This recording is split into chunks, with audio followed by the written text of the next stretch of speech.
kids, it's Mr. Fly here, hope you're well. Now, big day for me today because it's the 22nd of December 2015, which means it's exactly 2 years to the day that I bought the big GS. Now, this is actually a model year 2014 bike, so denoted, you can tell that by looking underneath the front wheel. You'll see on this bike there's a steering damper. On the earlier bikes, the bike was actually launched in 2013. On the 2013 model year bikes, there was no steering damper. So they added that a year later, I think so that the probably just made it easier from a manufacturing point of view, because that year is when the GSA came out, the GS Adventure, which did have a steering damper as standard. So it just means they can fit the same front end on all the bikes. So that's how you tell it's a 2014 model year, or one of the ways of telling.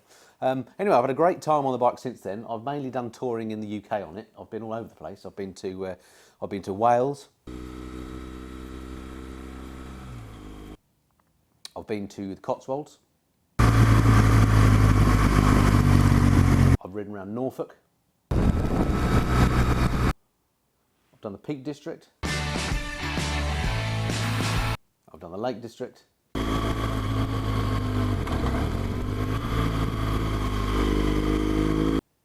And I've done the Yorkshire Dales. So I've not actually been abroad on the bike yet, so that's definitely something to do next year. But as a touring bike, been absolutely fantastic. Overall, I've done 10,400 miles. I've just had the second service done, or the second annual service done. So stick around and stay tuned. I'll tell you a bit about what I've done to the bike, how much it's cost me, and some of the pros and cons of the big GS. Okay, so just before we get onto the accessories and the costs of running the bike, let me tell you a little bit about the all-important numbers. The boxer engine on this, 125 brake horsepower at 7,750 RPM. Torque-wise, also 125 Newton meters, or 92 foot-pounds if you're in the old money. In terms of miles per gallon, I've been getting about 55 to 56 miles per gallon over my 10,500 miles on it, and the tank itself holds, let me refer to my notes, 5.3 gallons. So reasonable sized tank. Weight wise, she's a heavy old girl, fully fueled, ready to go. She's 238 kilograms. So that's the essential numbers. Plenty of power, plenty of torque, lovely to ride. How about the costs associated with her? Well, stick around and I'll tell you. Okay, so how much does it cost to buy and kit out one of these bikes then and then run it? Well, this particular model, as I said, 2014 R1200 BMW GS TE. Now the TE, I think, is a European special model, just stands for Touring Edition. What it does is gives you the base model plus some very useful extras. So things like the LED headlight, things like the active suspension or semi-active suspension, and one or two others as well. The mount for the GPS, stuff like that. So things that you'd probably spec up anyway, it gives it to you on top. However, not satisfied with that, I have put a number of accessories onto the bike. So let me give you a rundown of those. A lot of them you will have seen before if you've seen any of my other videos, but let me tell you what I've put on, show you what I've put on, and tell you what they've cost. So the first things that went on actually were these, well, these two items. The SW Motec crash bars, they were £149 and I fitted those myself. And the Touratech cylinder head protectors. I was just worried that if I drop the bike that these things are going to get damaged. The Touratech cylinder head protectors, they were £126 plus fitting. Next I fitted the hand guard extenders. They were Touratech again and they were £45. The Go Gravel headlight cover, that was free of charge, fitted that myself. Thank you to the guys at Go Gravel for sending that to me. The Go Gravel side stand foot enlarger, again free of charge. Thanks for sending that to me, guys. The BMW Gear Shift Assist Pro. Now that was quite expensive. That was £352.51, including fitting. Next up, BMW auxiliary driving lights. Again, another expensive item, but well worth having and great for conspicuity on the road. They were £480, including fitting. The BMW side cases, they were £587 and 2 pence. The BMW top box, £333.20. Top box mounts, whatever they are, £107.10.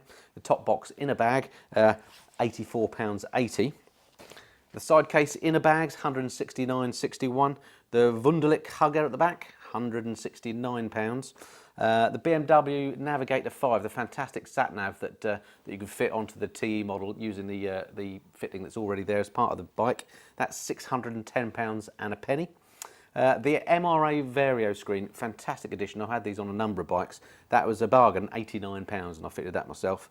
The BMW lowered seat, spec'd that up when I bought the bike. That was £173.34. I fitted the Road Angel bike track tracker, that was £399.99, and of course, last but not least, the Arrow end can, that was £399.60. So a bike, if you wanted to buy it of this spec with those extras, would come to the grand total of, and this is a shocker, I've only just added this up, £18,433.18. So that's how much you'd have to shell out if you want a brand new bike of this spec.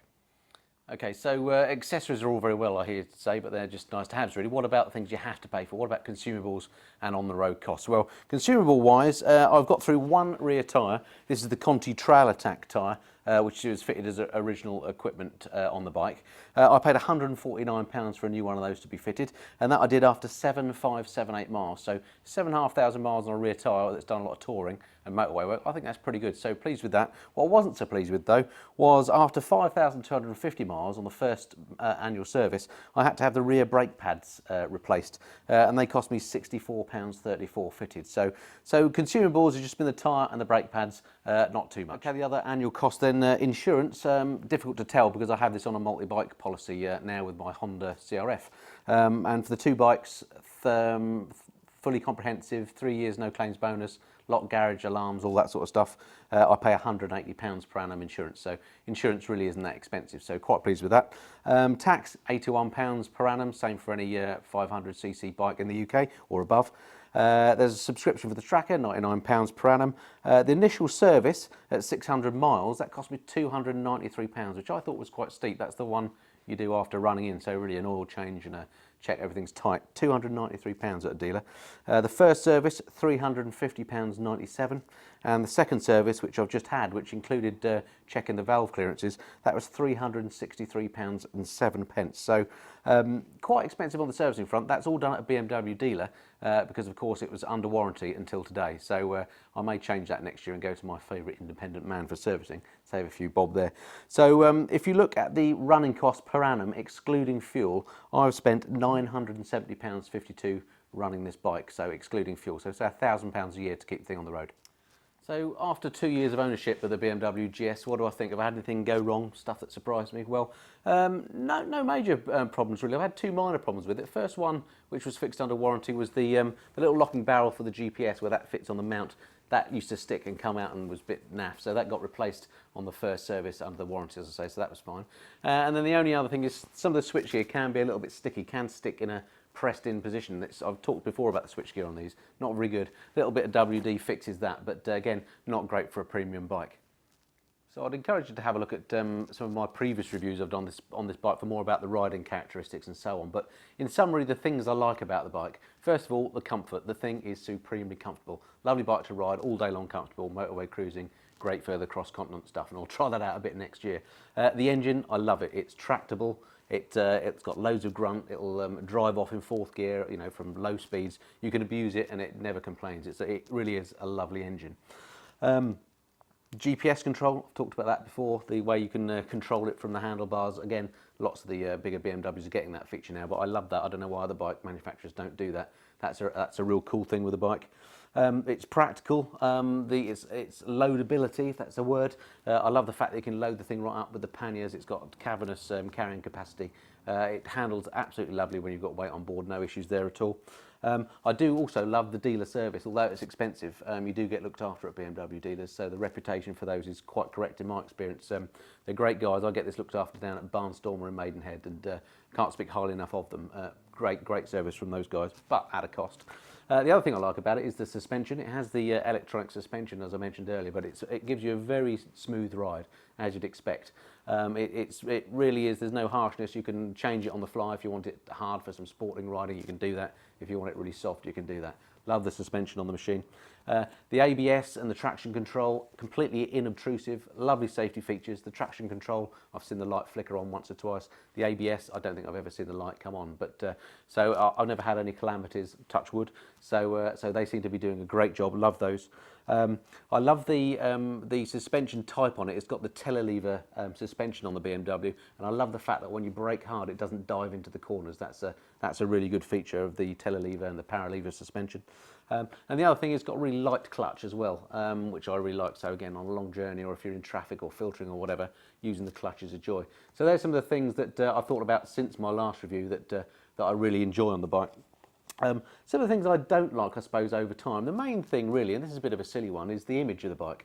It very much has an old man image still, BMW. I don't know why that is, because they have some pretty cool bikes these days, but I've had a few people say to me, oh, BMW, old man's bike. And for some reason, people don't like GSs, or motorcyclists don't like GSs. I don't know, obviously GS riders do, but it's a bit, I feel a bit sometimes like I'm riding a Goldwing or something, or a Harley. I feel a bit victimised for no good reason, because those bikes I'm sure are good too.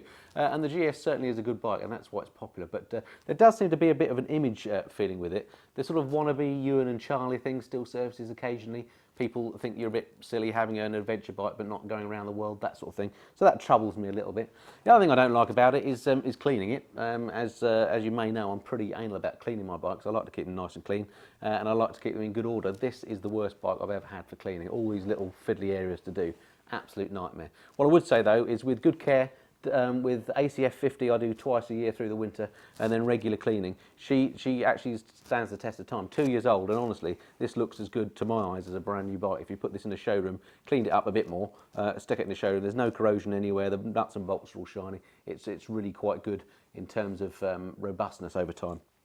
So there we have it. That's about it for my 2-year ownership review on the R1200GS. Fantastic bike, absolutely love it. I suppose the key question would be, or the acid test, would I recommend it? Would I buy another BMW? And the answer is an emphatic yes. I absolutely love the machine. As a general purpose machine, just for popping down the shops, never mind going touring, it really is a lovely piece of kit. So yes, I definitely would recommend it. If I could only have one motorcycle in my garage, this would be it. And I can't think of anything else that I'd like to replace this with. So this is a keeper for at least another year or two. Fully expect to be having a 3-year review with you in a year's time. Okay, so I look forward to speaking to you then. Until then, this has been the Mist and Fly. Cheerio.